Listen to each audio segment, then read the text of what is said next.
আজকের ভিডিওটা তাদের জন্য যারা স্পোকেন ইংলিশ শিখতে চাইছেন কিন্তু ভোকাবুলারির ব্যবহার করতে গিয়ে আটকে যাচ্ছেন। আমরা অনেক সময় ভোকাবুলারি মুখস্থ করি কিন্তু রিয়েল লাইফ কনভারসেশনে ঠিকভাবে ইউজ করতে পারি না।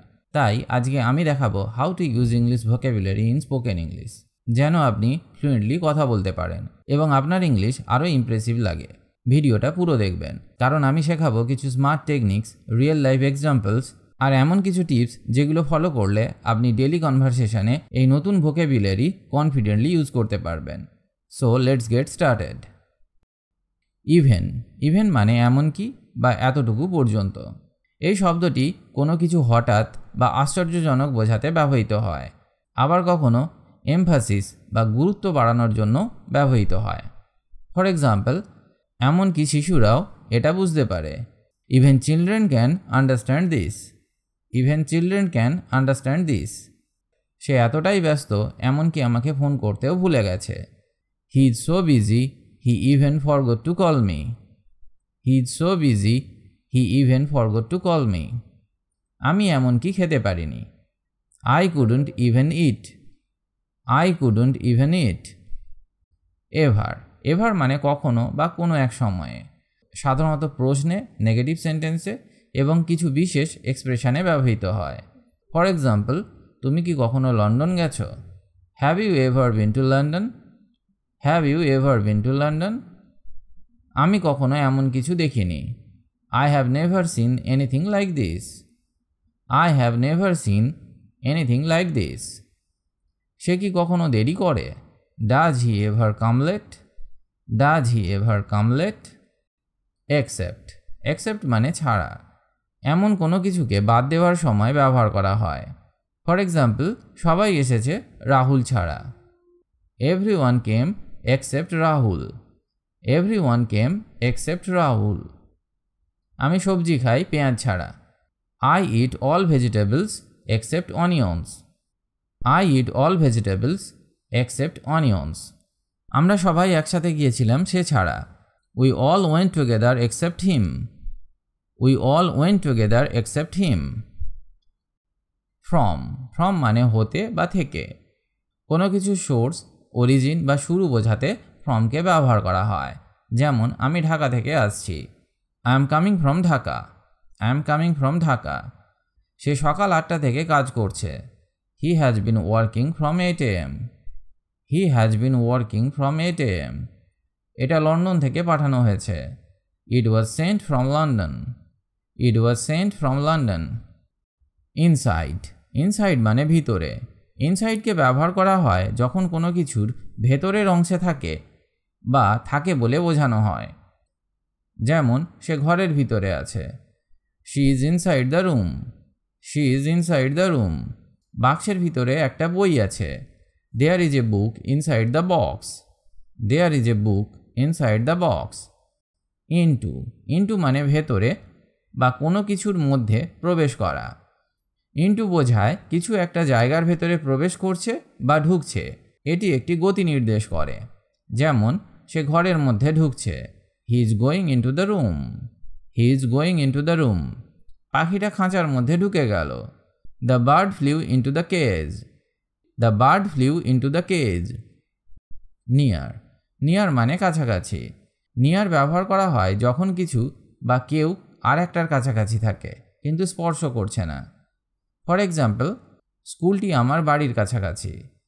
The school is near my house. The school is near my house. সে তোমার কাছেই দাঁড়িয়ে আছে। He is standing near you.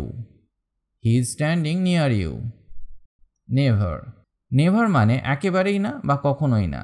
এটি একটি নেগেটিভ শব্দ যার মানে কোনো ঘটনাই একবারও ঘটেনি বা ঘটবে না। যেমন, আমি কখনো মিথ্যা বলি না। I never tell a lie. I never tell a lie. সে কখনো দেরি করে না। He never comes late.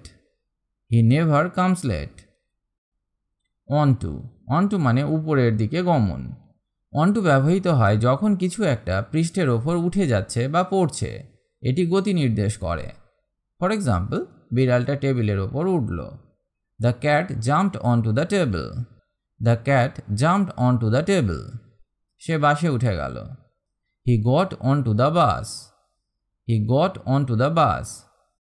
Over, over মানে উপর দিয়ে বা উপরে। ওভার সাধারণত বোঝায় উপর দিয়ে কিছু যাওয়া বা উপরের অংশে থাকা। কখনো কখনো কভার করাও বোঝায়। ফর এক্সাম্পল, একটি পাখি আমাদের মাথার উপর দিয়ে উড়ল। A bird flew over our heads. A bird flew over our heads. সে কাঁথাটা শরীরের ওপর দিল। She put the blanket over her body. She put the blanket over her body. Rarely, rarely মানে খুব কম বা কখনো সখনো। রেয়ারলি হলো একটি অ্যাডভার্ব যার মানে কিছু খুব কম সময়ে ঘটে বা প্রায়ই হয় না। এটি সাধারণত প্রেজেন্ট বা সিম্পল পাস্ট টেন্সের সঙ্গে ব্যবহৃত হয়। ফর এক্সাম্পল, আমি খুব কম সিনেমা দেখি। I rarely watch movies. I rarely watch movies. সে কখনো সখনো স্কুলে দেরি করে। He rarely comes late to school. He rarely comes late to school. আমরা খুব কম বাইরে খেতে যাই। We rarely eat outside. We rarely eat outside.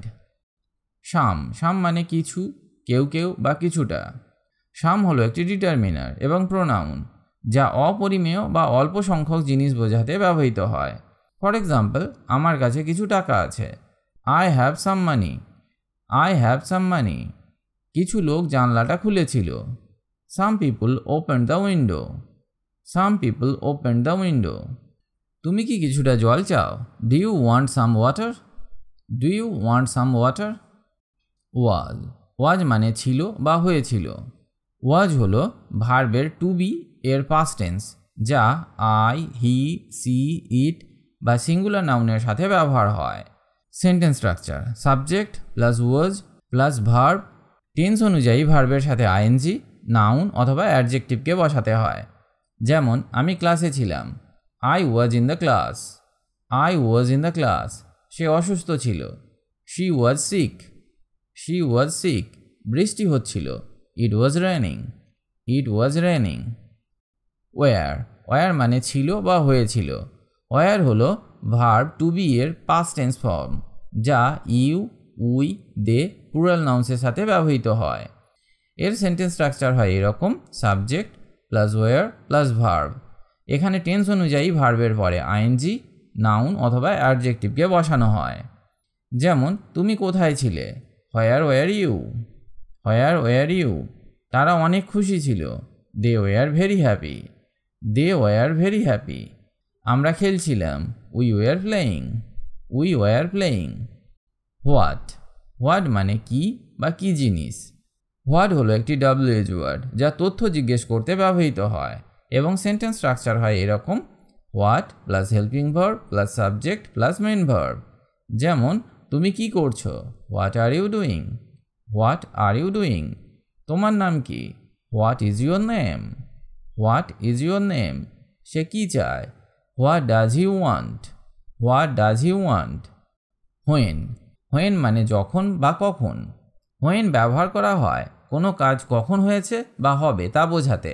আবার দুটি কাজ একসাথে ঘটলে বা যখন কিছু ঘটেছিল তখন আর একটা কাজ ঘটেছিল, এরকম অবস্থায় হোয়েনকে ব্যবহার করা হয়। যেমন, আমি যখন স্কুলে যাই তখন সে বাসায় থাকে। When I go to school he stays at home. When I go to school he stays at home. তুমি কখন আসবে? When will you come? When will you কাম?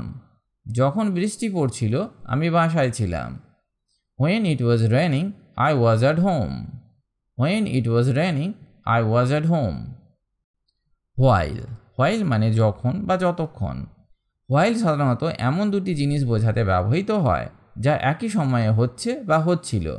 আবার কখনো কখনো যতক্ষণ না বোঝাতেও ব্যবহৃত হয়।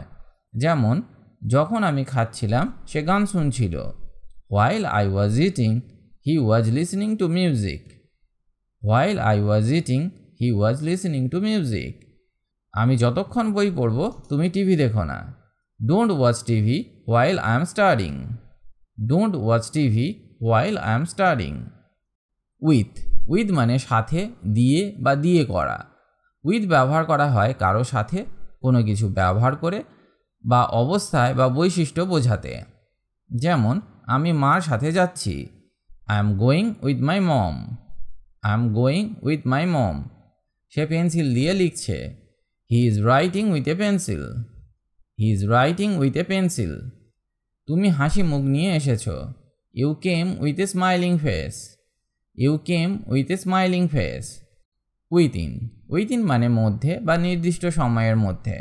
উইথিন ব্যবহার করা হয় নির্দিষ্ট সময়সীমার মধ্যে বা সীমার মধ্যে অথবা সীমাবদ্ধ জায়গার মধ্যে বোঝাতে। ফর এক্সাম্পল, তুমি 5 মিনিটের মধ্যে কাজটা শেষ করো। Finish the work within 5 minutes. Finish the work within 5 minutes. সে রুমের মধ্যে আছে। He is within the room. He is within the room. আমরা 1 ঘন্টার মধ্যে পৌঁছে যাব। We will reach within an hour. We will reach within an hour. Would. Would মানে হতো, করতাম বা করতো। উড সাধারণত হাইপোথিক্যাল বা কল্পনাপ্রসূত কাজ বোঝাতে ব্যবহৃত হয়। আবার অতীতে নিয়মিত কোনো কাজের ইঙ্গিত দিতেও উডকে ব্যবহার করা হয়। যেমন, আমি হলে তোমাকে সাহায্য করতাম। I would help you if I were you. I would help you if I were you. সে ছোটবেলায় গল্প বলতো। He would tell stories in childhood. He would tell stories in childhood. তুমি কি আমার সাথে যেতে পারতে? Would you go with me? Would you go with me? আজকের এই ভিডিওতে আমরা দেখলাম কিভাবে ইংলিশ ভোক্যাবুলারিকে স্পোকেন ইংলিশ কনভারসেশনে ব্যবহার করা যায়। আপনি যদি প্রতিদিন একটু প্র্যাকটিস করেন তাহলে ভোক্যাবুলারি আর প্রবলেম থাকবে না। ভোক্যাবুলারি মুখস্থ করলেই হবে না, সেটা ডেইলি লাইফে ব্যবহার করতে হবে। With friends, in class, at home, everywhere. ভালো লাগলে ভিডিওটা লাইক দিন, কমেন্ট করে জানান কেমন লাগলো, আর অবশ্যই সাবস্ক্রাইব করতে ভুলবেন না এমন আরও হেল্পফুল ইংলিশ লার্নিং ভিডিওর জন্য। Thanks for watching. See you in the next video. Till then, keep practicing and keep improving your English.